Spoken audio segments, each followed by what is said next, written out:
Charkop sector 3 मध्ये Shiv Sena ward number 18 चे उमेदवार संध्या दोशी यांच्या कार्यकर्त्यांना साडी वाटप करताना मनसे कार्यकर्त्यांनी रंगेहात पकडलाय। पोलिसांनी मुद्देमाल घटनास्थळावरून हस्तगत केलाय। चारकोप पोलीस ठाण्यात दोन्ही पक्षाचे कार्यकर्ते आमने सामने आलेत।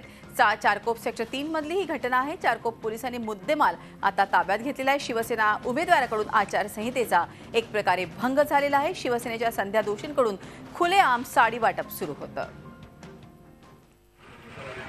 हे दृश्य आपण बघू शकतो। आपण बघतोय की निवडणुका आल्या की मतदार राजाला भुलवण्यासाठी आपल्याकडे आकृष्ट करण्यासाठी वेगवेगळी आमिष दाखवली जातात। इथे देखील आपण बघतोय की कशा तऱ्हेने अक्षरशः एका मतासाठी साडी वाटप सुरू आहे। एक मत मिळावं म्हणून एका व्यक्तीला साडी, अशा तऱ्हेने आपण बघत असतो की अनेकदा निवडणुकीमध्ये पैशाचा असा महापूर आलेला असतो।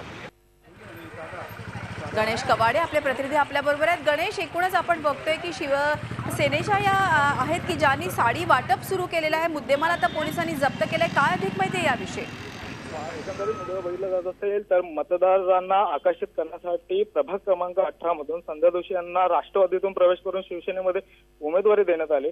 मात्र मतदारांना आकर्षित करण्यासाठी त्यांचे जे शिवसेनेचे काही कार्यकर्ते आहेत, ज्या महिला कार्यकर्त्या होत्या, त्या विभागामध्ये चारकोप सेक्टर 3 मध्ये साडी वाटप करत होते। त्यावेळेस साडी वाटप करताना आचारसंहितेचे काही भरारी पथक होतं, ते भरारी पथक जागेवर गेलं आणि त्यावेळेस त्यांना अटक करण्यात आलेली आहे। आणि त्या ज्या दोन महिला आहेत त्यांना आता पोलिसांनी ताब्यात घेतलेले आहे आणि त्यांच्याविषयी चौकशी सुरू केलेली आहे। धन्यवाद ही माहिती दिल्याबद्दल। आपले प्रतिनिधी गणेश कवाडे आपल्या बरोबर होते।